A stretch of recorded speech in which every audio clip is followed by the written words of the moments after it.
All right, Fantastic Four. With the new movie releasing very soon, we thought it would be fun to look back at the history of the Fantastic Four on screen. So we went back and take a look at the movies that unfortunately are none of them are really great, unless Tyler, you're gonna surprise me by saying one of the hottest takes ever, that like your favorite movie, a superhero movie of all time, is Fun Four Stick or something like that. Definitely not, but they're all enjoyable in a little way. Yeah, they are. And so, without further ado, let's get into the Fantastic Four and their history with movies.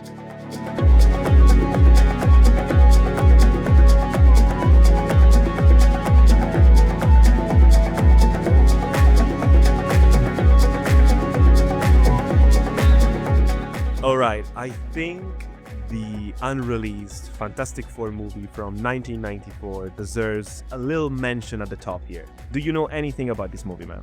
No, is this the Roger Corman one? Yeah.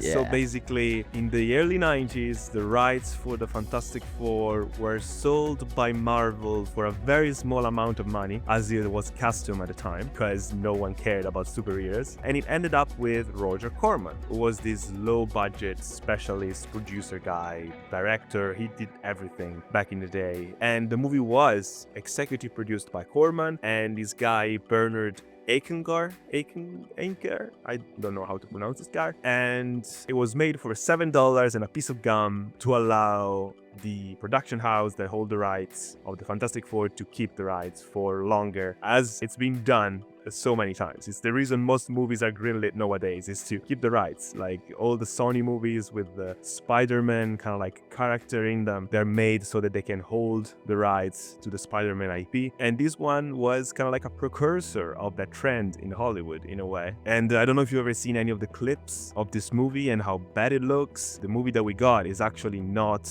the official film, because the real film was never released. The version that we have is just like a VHS copy of it. So like it's unfinished and it's ugly, and the special effects are not done because they finished the money before they could do them. These were pirated copies that began circulating in the early 2000s, and there's a few clips online. And then there was this documentary that I recommend called Doomed that goes into the whole story of why it was covered up. It was never intended to be released. It was just a tax write-off of some kind. But the cast didn't know about that, so it's kind of sad because they invested some of their own money into promoting the movie because they believed in it, because it was a big break for a lot of people working on it. Like the people working on the soundtrack were even paid or something like that. So it's an interesting story and a very strange beginning for the history of Fantastic Four on screen. It sets up the Fantastic Four franchise perfectly. Yeah, it does.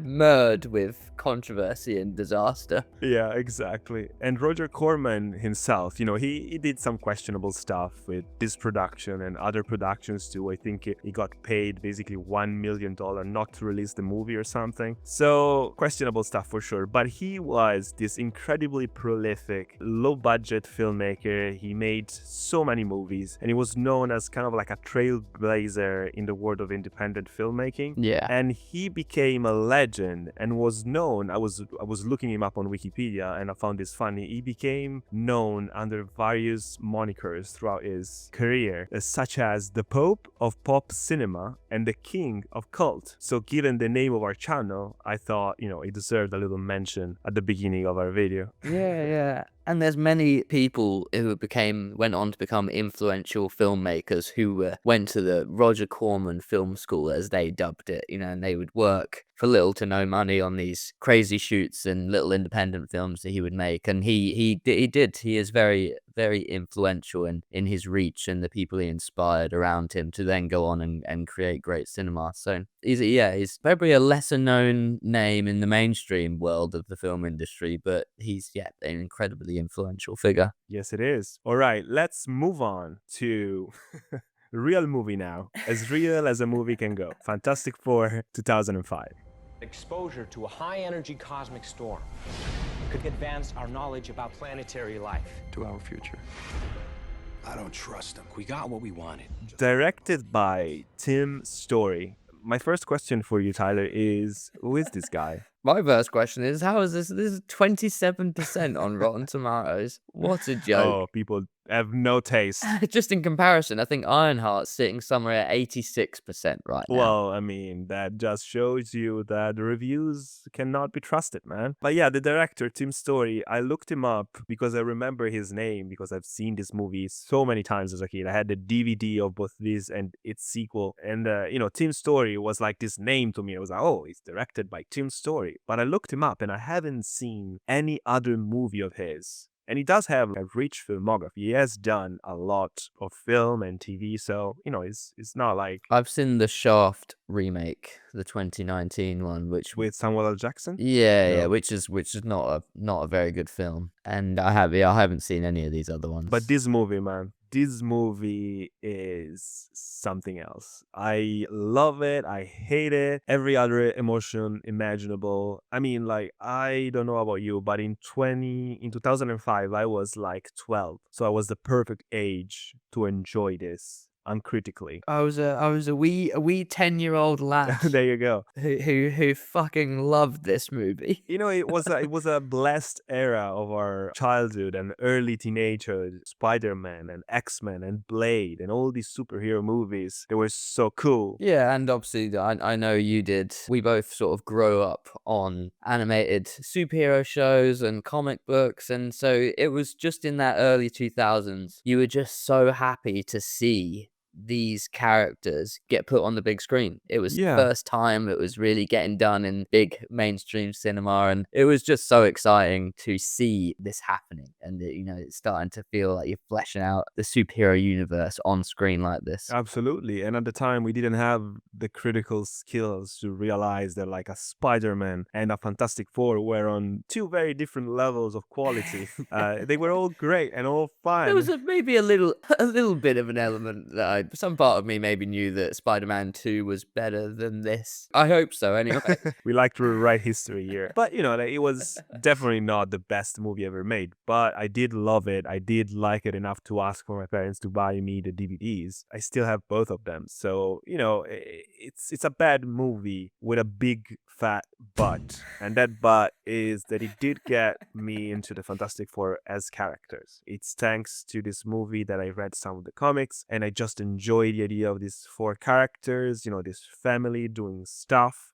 Cosmic stuff, interdimensional stuff. So I do have a bit of a soft spot for this movie in particular. Also, there's a scene with Johnny Storm where he's flying over the Alps or something, and a Sum 41 song is playing, and I was a huge Sum 41 fan, Yeah. so I was like, oh my god, this is the best movie ever made. So, but it's bad, but it's fun, but it's awful. But I cannot reconcile these feelings in my brain. We also, I'm just looking at this behind the scenes of it. It's, one of the writers for the first one is Mark Frost, Oh. co-creator of Twin Peaks with David Lynch. So that's, this is I suppose maybe this is supposed to be some sort of surrealist masterpiece that we are not quite grasping here. This is a subversion of what you expect a superhero movie to be, because it is exactly what you expect a superhero movie to be, and that makes it subversive.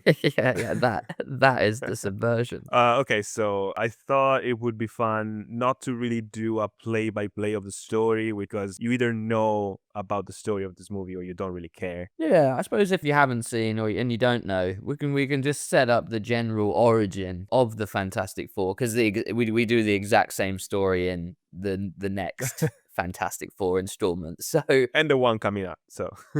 yeah. So Jordan, give us a little setup for these heroes. I mean, this is a tale as old as time. These are heroes that have been around for forever. We have Reed Richards, Sue Storm, Ben Grimm, and Johnny Storm. They go into space and they witness some cosmic event that gives them powers, and they come back to Earth and they decide to use these powers to, help humanity and become heroes. And Mr. Fantastic decides to call himself Mr. Fantastic because it's just that kind of guy. And yeah, so it's very simple premise, very, golden age of superhero kind of story that throughout the years, throughout the decades, developed into a very interesting world of characters, all the Marvel universe around it, but also just the story of the Fantastic Fours and what the adventures they went on and the kind of characters they come across and the villains that they have to fight. It's very intriguing and cool. I've been reading through the Jonathan Hickman run of the Fantastic Four, and it's Oh, nice. That is supposed to be the best one, I think, isn't it? Or one of the best, yeah. it is quite fun, and I can't wait to chat more about it when maybe we do a review of the new movie as well, or maybe we do a Yeah, separate deep yeah. dive. But it's the first superhero family, and it's Yeah, endured in pop culture for such a long time. And that was part of the sort of hook. It was the first time, we get a lot of this now, but it was the first time you had a group of heroes who get together and they clash a lot, like as like a family does, and there's a lot of conflict between each of them, and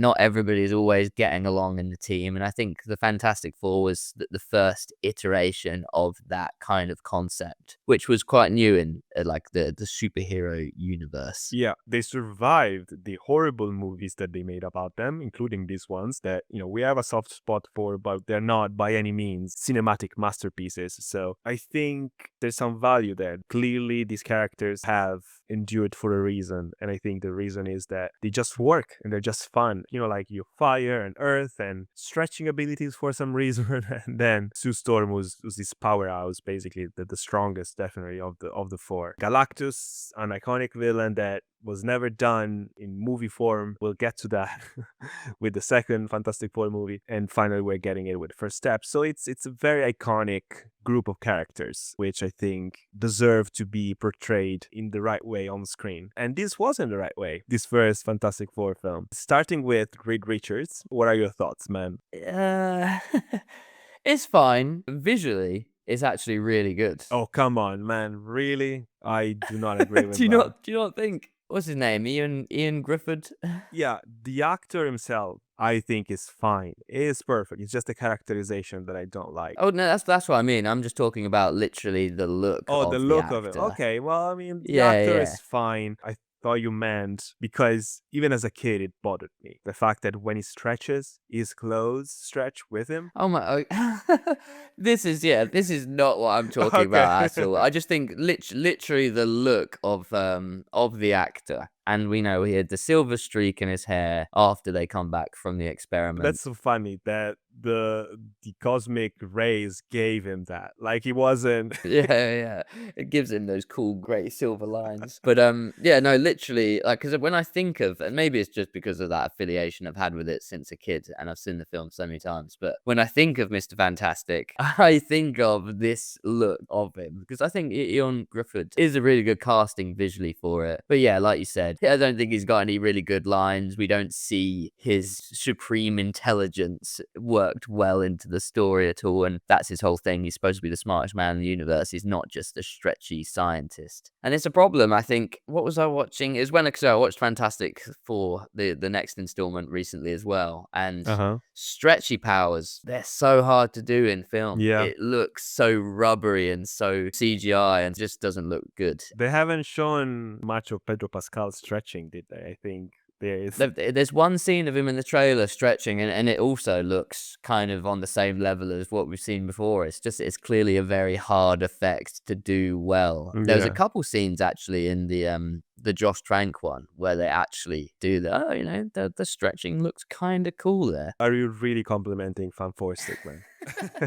Yes, I am. Well, we'll get to that. The actor is fine, but the way they made him this nerdy, clumsy guy, it makes no sense for the character. Like, I think Mr. Fantastic should be nerdy. Yes, of course he is. But he's very wooden and monotone as well. Yeah, he's cool and cold and calculating. Is basically borderline autistic. Yeah. So it's a strange decision to make him. I mean, it's an understandable decision in the landscape where this movie was made. They didn't want to make him too accurate to the comics because they wanted to kind of like fill in those archetypes that knew worked with audiences, I guess. So the character of Mr. Fantastic suffered the most, I guess, together with Jessica Alba as the Invisible Woman, which they didn't do justice to the character at all, in my opinion. I mean, Jessica Alba looks great, proper teenage crush here. Oh god, yeah, she's gorgeous in this film, but she's not right for the part. I'm sorry. The Invisible Woman is beautiful, yes, but she has other qualities. She is powerful. She is the heart of the family. She's also a scientist as well herself, so she should. Whereas here, she kind of gets more. She's a floozy.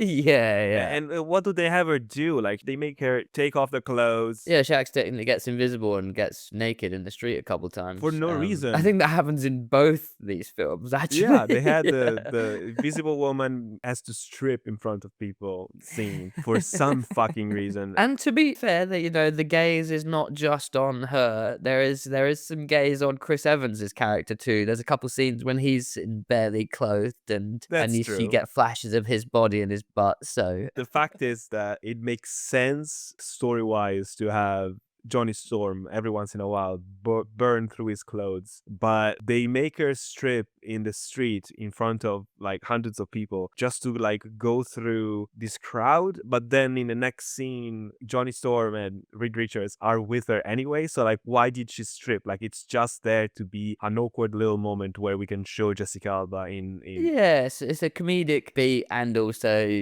A bit you creepy. give the audience a look at Jessica Alba too. Yeah. And I think, I'm not sure about this, but I think they added that scene in the movie when they knew they casted Jessica Alba in it. They were like, okay, we need to show her in lingerie. Like, we would be stupid not to. And she's not the best casting either way, just because I don't think she's ever been a very strong actress. I mean, there's good parts that she can play, but yeah. Exactly, like in Sin City, she's quite good. Yeah. If you cast her right, it can work. And not that she's really bad in this film. She's just a bit nothing. You don't really get much from her, and she doesn't have a great moment. But at the time, I was very sold on her being the Invisible Woman. And when she's doing her force field, yeah, I think she actually nails that bit. Yeah, Do you know what I mean? and it's so hard to do, actually. Yeah, so props to her for that. And now we get to the two cast members that actually kind of crush it in a way. And the first one is Chris Evans, who recently actually reprised his role as the Human Torch in Deadpool and Wolverine. And I don't care, man. He is fun in this. He's an insufferable asshole, yes, but he is fun. Johnny Storm in the comics, of course, is way better than this. But if you need to kind of like reduce the character to its core elements to make him contrast with everyone else in the team, I think they did a decent job. And Chris Evans is having, I think, a lot of fun doing the character. So I don't know. I have good memories of him. And again, the Psalm 41 bit. So, I'm biased. Yeah. No, he's great in this, and he gets to stretch his character even some more, and gets to he gets to give more depth to his character even more in the second one. There's this element that they come into contact with, which makes their powers switch, or that Johnny comes into. Oh yeah, it's a Silver Surfer. That's it, yeah. He touches Silver Surfer, and Silver Surfer has 1,000 different powers for some reason. yeah, and he gets the ability. So Johnny Storm has the ability to kind of whenever he touches the other characters, they swap abilities, and so he then becomes a bit of a liability to them, and he then has to go through this bit of an arc of oh, I'm useless, I'm not the man anymore. And he has this little interaction with this soldier, this female soldier, who's sort of protecting him at the hospital base, and she thinks he's just a dickhead, he's all out for himself, and he wants to prove to her that actually no, I can be part of a team too, and I can care more than just about myself. Oh my god, that's almost an arc. There's actually something going on here. Jurassic World Rebirth. Take notes. Take notes from Chris Evans as Johnny Storm. Now picture that, but everywhere. And then we have the great Michael Chiklis as the Thing, and he is the GOAT, because I think he was like, oh, we can't do this CGI, I need to be in the scene, in the costume, and he was wearing this horrible suit that must have weighted so much. I have no idea how he did it, and he did it for 2 movies. Even Stan Lee said in an interview that he loved his version of the Thing. Yeah, if somehow, and they, you just couldn't do this all practically, but if they somehow managed to make that suit look absolutely on point, then this would be an interpretation of the Thing that would be hard to top ever. Him as Ben Grimm is fantastic, I think. He really fits that character. The voice is great for Ben Grimm, and then when it transfers into being the Thing, and they add that bit of a gravelly effect to his voice, is perfect. I mean, Michael Chiklis, he's probably going to be the best Thing there ever will be. Yeah, and to be honest, the only thing, if you want to nitpick, is that it is a little bit too small as the Thing, because of course it's just a guy in a suit. That's just the constraints of the time, or the practicalities of what they could do. unfortunately. Yeah, and even from a story standpoint, he is the true hero of the story. He sacrifices everything to save people. He could turn back to a human, but he decides not to because he has to save the planet. There's a machine that could turn him back into a human, but he needs to use his powers to stop Doom, so he decides to remain as the Thing. And like they could have probably built another machine and make him human again, but they never did. So he sacrificed himself. His fiance left him. He lost everything, but he remained a hero. He remained a good guy who helps his friends. So And typically, the romantic elements of these kind of movies are so, superficial and shallow, and you forget about them almost instantaneously. But his relationship with the new girlfriend he gets, who's blind, is like so sweet and endearing. It's great. Like, I loved their relationship and how that all went about. Everything Michael Chiklis was doing in this film was on point. agreed. Chronically in this movie, the Thing voice comes right out of me, just like this. And then we have probably the worst offender in the whole movie, Victor Von Doom. Would you say so? I mean, for what the character could be. Oh my god, yeah. Well, let's just put it out there already. Every interpretation of Doom, or I suppose in these two, both interpretations of Doom are terrible. It's nothing like the comic books. It's a completely original character there. They're just taking the name and that is it. It's just a Green Goblin again. Yeah.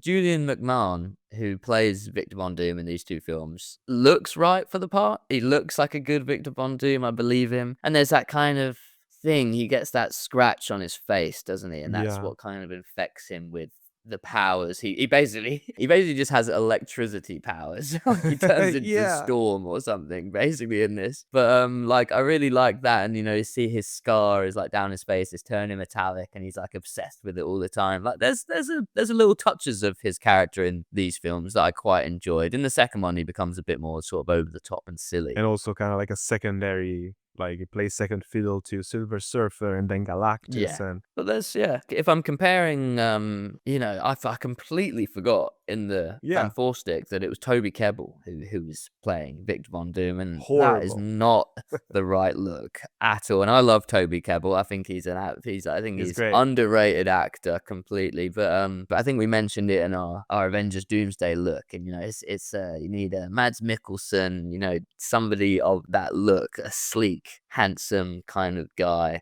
who has that sort of villainous, sinister edge to their appearance too. And Julian McMahon, very, very memorable as Victor Von Doom, even though the character is terrible. Yeah, I mean, like the actor himself fits the part, but the way the character was written and executed, and even the costume and the way, they justify the mask, I don't know, it doesn't work. And at the end, it's just like this very basic showdown in this plaza in the city, and like they have to come together and use their powers to defeat him, which I guess it's what the Fantastic Four do, is to use their powers together to defeat a villain. It's what they did in Fan Forstick. It's what they'll do in Fantastic Four First Steps, I'm sure, as well. Yeah, but I hope they're gonna put a twist Yeah. on this a Yeah, little yeah. bit. So, the movie's bad, it's generic, it doesn't do justice to the characters, it's weirdly toned, there's way too much comedy in it, but a few moments shine through, a few character decisions still work to this day. And for a movie that I saw when I was a little stupid kid, I still have a place in my heart for it now that I am a big stupid adult. Yeah, definitely. And there's, and there are a couple things which somewhat still hold up. Like when I was watching it recently, I was still quite surprised how good Johnny Storm looks when he's in the Human Torch Oh, the mode and effects he's still- flying around. Yeah, that still holds up pretty well. And like I said, the force field stuff with Sue Storm all looks pretty good. There's a couple of really cool scenes with that. Yeah, there's some stuff which does still hold up today in this one, I think. Agreed. Should we move on to the sequel? Yes.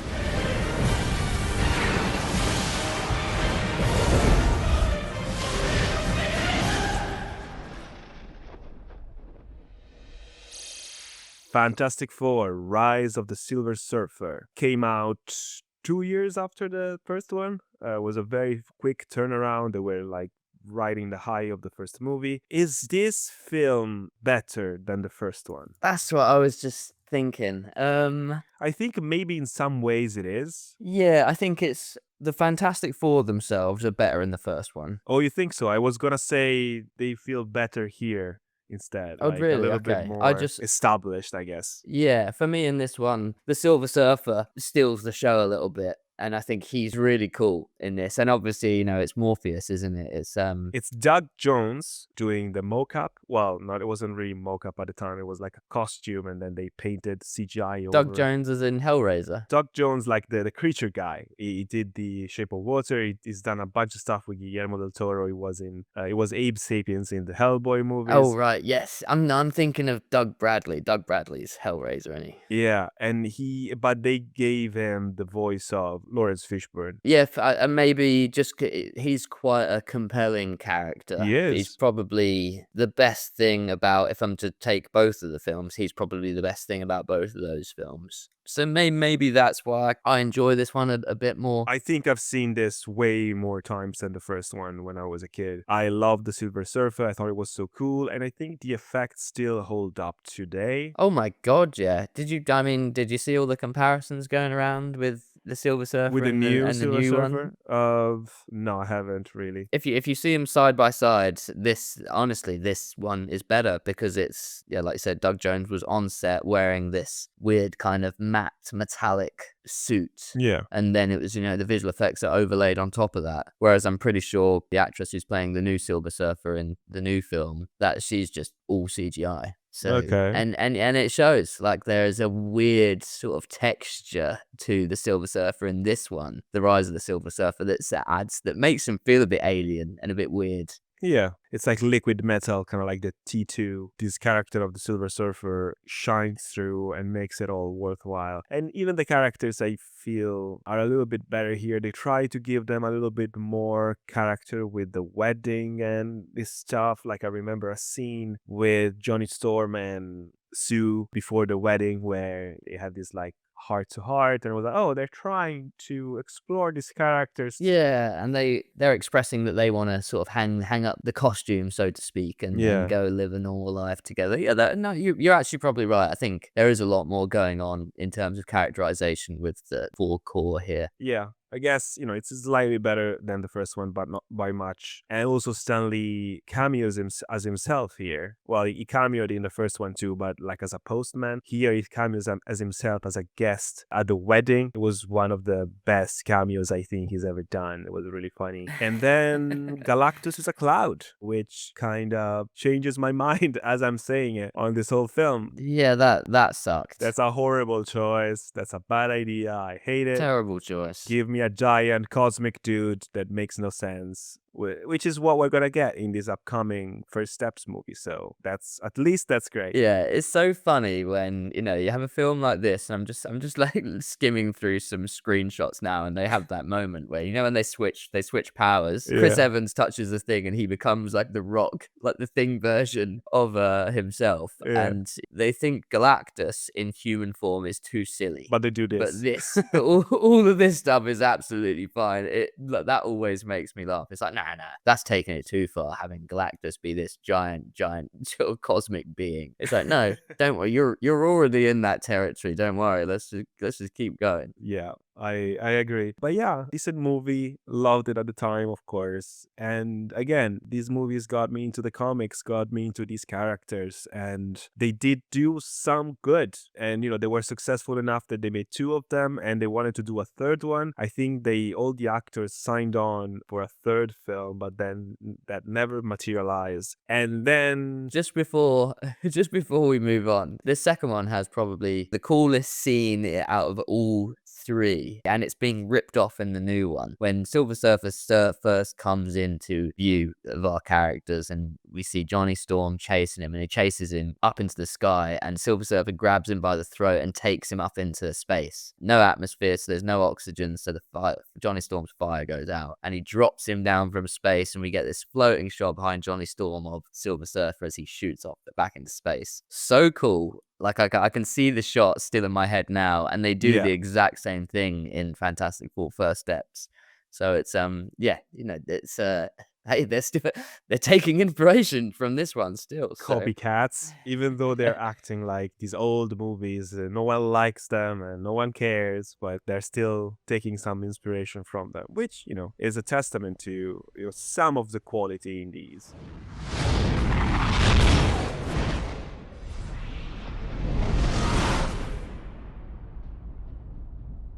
Yeah, so as I was saying, they were planning to do a third one, but that never happened. A few years later, Fox is trying to hold on to the rights for these characters, so they greenlight a new reboot, a new version of the Fantastic Four with a new and young director taking the reign here. Josh Trank of Chronicle fame. At the time, it was this up-and-coming young director, very promising guy. And they made a movie, which is the worst one of all the Fantastic Four movies, even the Corman one, in some way. And it's a shame to say. It really is. And it doesn't start off that way, but it really is the least entertaining, the least, the worst of the three, really. Yeah, it's a shame because, again, Josh Trank fumbled his own career starter with this film by being, from my understanding, from what I've read, an insufferable prick on set, very entitled to his... I remember hearing those stories that was what he was being like, but maybe, and obviously they reshot his film to death and he spoke out against the studio afterwards and has subsequently not really been working in the film industry ever since, maybe because of these bridges. He has done one movie in 2020 with Tom Hardy. It's like a Capone,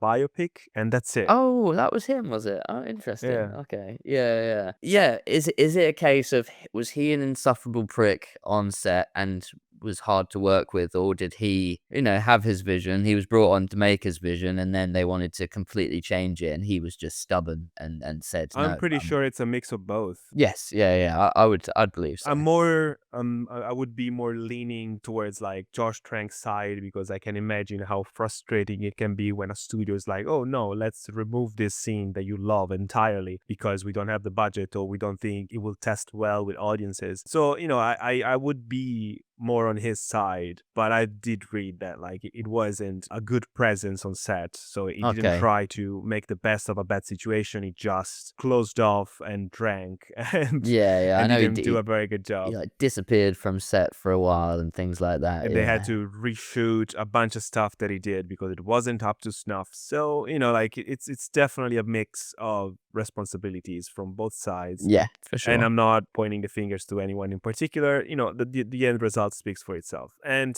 I was interested in his take on Fantastic Four, and those trailers looked really cool and bring in that sensibility, that look that he had in Chronicle, this kind of horror inspired take on the Fantastic Four. I felt it was promising. Yeah, there's a couple sequences in the film where you can see his style and flair come through, and they are probably the best bits of the movie. So it's interesting, this one, because people know about all the reshoots and stuff, and the reshoots are highlighted by is it Kate Mara or Rooney Kate Mara's wig? Yeah, all the reshoots are very highlighted by Kate Mara's wig. And I tell you what, I mentioned to you when I'd watched the film the other day, I don't think I'd ever actually seen it back when it came out. I must have heard about all the bad stuff around it and then just never... I saw it in theaters. Did you? I'm surprised I didn't, because like I said, I was a big fan of the previous ones. And then when I rewatched it the other day, I couldn't believe how much, more often than not, she's wearing that bad wig. So this, so much of Josh Trank's film is not in here. I'd be very intrigued to see what that looks like, because so much of this film is not what the original vision was meant to be. I couldn't believe how much she's in that bloody wig. Yeah, and this horror-like take on superpowers and a very scary doom. I much prefer the hopeful retro-futuristic take that they seem to be going with this new version of the Fantastic Four. It fits the Fantastic Four better, for sure. But if it's amazing, then go for it, man. Give it to me. I'm interested in watching that. But they clearly didn't have the guts to go all the way with the element. They just meander for an hour and a half, and then they get their powers, and then the movie ends. It Yeah. becomes just a horrible, boring mess. Like, rarely I have been more bored in a theater, I think. And I remember going in knowing about the bad early reviews, but thinking it can't be that bad, and somehow it was worse. So I appreciate, because of the, you have these, the first two films are very campy, they're very silly, they're over the top, and I appreciate trying to take it seriously in this one. And I was, Yeah. as I was watching it, I couldn't believe just how stark and serious it is in that sort of opening. I mean, pretty much the whole way through the movie, to be honest. It's so it is dour. yeah, I know. I was like, I can't believe we're watching a comic book movie here. This is this is so bleak. But I appreciate the attempt of trying to do something different with it. And I think it is a bit dull because we know where it's going, but I quite liked the first sort of hour of this film. Setting up all the characters, introducing everybody, the dynamic between each of the four. Yeah. We get Reed as a kid and his relationship with Ben and how they come to be. He's a genius, but no one understands that. Like, even if it's clear that he is a genius. Yeah. All his science teachers would be like, Ben, would you put that goddamn teleporter down and pick up your textbooks? But yeah, no, I was really enjoying the first hour or so of the film as we're building up to that first venture into this sort of other dimension where they get their powers from. Yeah. But I couldn't believe, as they make that first trip over, and I look at the runtime, we're like over an hour in. And I was like, we have like 30-40 minutes left of this movie, and they don't even have their powers yet. What's gonna happen? And then 1 year later comes on screen, and you go, okay, something is being cut from this movie for sure. Something happened here. And I don't think, if that was Josh Trank's sort of version of it, then maybe God, his film would have needed to be in about 3 hours if it was going to be able to. The version that he was gonna make was way different. Do you know anything about that? I know it was a bit sort of body horror-ish. But Yeah. I suppose we see some of it in this, but like, story-wise, Doctor Doom he ends up in this dimension that I don't think was supposed to be like a parallel dimension, but was supposed to be like another planet, and this planet was being consumed by Galactus. Okay. And Doom becomes Galactus' herald, like Right. Silver Surfer. And when he comes back, he's kind of like bringing Galactus with him. But then they changed everything last minute. So yeah. Okay, that could have been interesting because in this he just has the most generic, humans are destroying this world and you all need to die, and then he Yeah. falls into this other planet and he's like, now this is my world and I'm gonna destroy Earth. His motivations are so nonsense. Yeah, he's been there for a year and he just renounced humanity and he doesn't care anymore. He wants to kill everyone. But positives first, I kind of like the scene with Doctor Doom where he comes back from the evil dimension and explodes everyone's heads in the corridor. Oh yeah, that's exactly what I meant when I said you can sort of see a bit of Josh Trank's style, because we have the cameras like locked in this over the shoulder type position as he's like going through the hallways telekinetically destroying everybody, and I was like, oh, this film's really ramping up. I was like, this is actually getting pretty good. That's the highlight of the whole movie. And it was, like you said, that bit was really cool. Even though, again, they're now giving Doom telekinesis powers, which are always kind of silly because it's like the most OP power. If you can destroy someone's internal organs with like the click of your fingers, then you can kill everybody basically. It's game over, man. Yeah, everything else about him, the look of him, like, everything is bad, it's horrible, and it's stupid. It was supposed to be completely different, but they shut themselves and they try to change the character with reshoots and re-edits, and they changed his name. Originally it wasn't even supposed to be Dr. Von Doom because they felt like that was a stupid name. They changed it to like a Eastern European sounding last name, and Doom was gonna be his moniker. And then you have a scene with Kate Mara being like, oh, Dr. Doom over here or something like that. Yeah. Like, that doesn't make sense. Do you understand that? It's just like a stupid fucking reference for us, the audience. It's the same, and they do that twice in this film. They obviously do that's fantastic at the end as well. It's Wait, just like, say that again?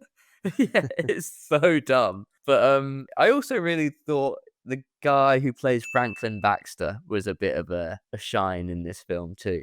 I thought his performance was really good, and he's sort of the heart of bringing everybody together. I liked that his relationship, like Victor respected him, but also didn't want to listen to him still at the same time. I like the dichotomy of their relationship still, and and it gives, when he eventually dies, it gives the rest of the characters the motivation to go on to do what they need to do. So I thought he was another good element of the film. Another good element, I think, was the look of the Thing. Yeah, the Thing looks good.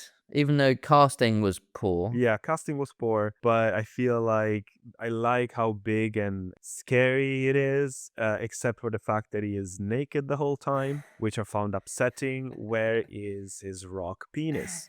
But, aside from that, it was a decent rendition of the character. Yeah, and they treat it really tragic. He's like really suffering. There's a line that he has when Reed's been recaptured and they're both in prison together going back to the base, and he's like, Reed asks him, does it hurt? And he's like, I'm used to it now. And it's like, that's really good. That adds a lot of depth to his character, and it's another pretty good interpretation of him. I didn't enjoy so much the Ben Grimm side that Jamie Bell was doing, but I thought him as the Thing was really good. The voice was cool too. I mean, there is some good stuff, but then there's these weird choices, like I said, with Victor Von Doom. I know that that's a kind of a silly comic booky name, but that's fine. That's fun. That's why these characters work. It's actually a pretty cool name for a villain. Yeah, it is cool. I mean, if you want to look at it realistically and you want to like ground it in a story that is the one that Josh Trank wants to tell, I can understand why they wanted to change it a little bit, but it's the original story and name of Victor Von Doom is better than whatever they got here, because what is he here? Is like a hacker? Like that's boring. Your introduction to the great Victor Von Doom is he's sitting playing video games in like a dark basement, basically. I hate that. Like how is that a good idea? How is that more interesting than Doom's actual fucking backstory? My God, I'm glad you mentioned. So, because I'm not sure whether I've touched on this when we did our Avengers Doomsday video. There is a comic that I read a little while ago. It gives an origin story to Victor Von Doom. It's called Doctor Doom, Books of Doom, made by Ed Brubaker. If anybody in Marvel or whatever wants to do a Victor Von Doom origin story, this is the one that they should do. And it's told from his own narration. We have Victor Von Doom, he's imprisoned, and he's telling a reporter about his life basically, and then we get flashbacks throughout his life, and you get this awesome reveal at the end which sort of changes the context of everything you've seen before. We get this, he's a genius scientist. He's smarter than Reed Richards, and they go to the same university, and they have this rivalry against each other, and he fancies Sue, but Sue gets with him, and so he has that jealousy around all that too. And we have this relationship with his mother, who gets because he comes from this sort of gypsy family in Latveria, and they're into a bit of witchcraft stuff, and his mother was a witch, and she gets involved. She sort of makes this deal with a Dormammu type, Mephisto type creature, a demon. Sacha Baron Cohen is in this. Thankfully not. But and that's why Victor decides to use his great scientific mind to sort of crack the realms of magic. He's going to combine science and magic, and he's going to become a sorcerer as well, because he wants to go back to this dimension to reclaim his mother and save her. And so he gets sucked into this dimension, and he goes through these depths of basically like hell to try and bring back his mum. Bad things happen to him, and that's how he gets the scars all on his face, and we get that iconic look. And honestly, if you haven't read it yourself, Tommy, then you should go do it. It sets him up as such a great, because he's not a wholly evil character, and he's not this businessman who's out for corporate greed, which as what we kind of see him. Yeah, it's a tragic character. He's tragic character, and so many bad things happen to him in his life. He falls in love with another woman who gets ripped away from him, and it's these things which shape him into the Doctor Doom version of the character. And it's nobody's done him right, and there's a reason why people who like Marvel know that he is one of the best villains ever created in comic books. And for some reason, when people get the opportunity to use Victor Von Doom in their films, they're like, no, fuck it, I'm gonna do my own thing. It's like, No. Let's use Tony Stark for some reason. Yeah.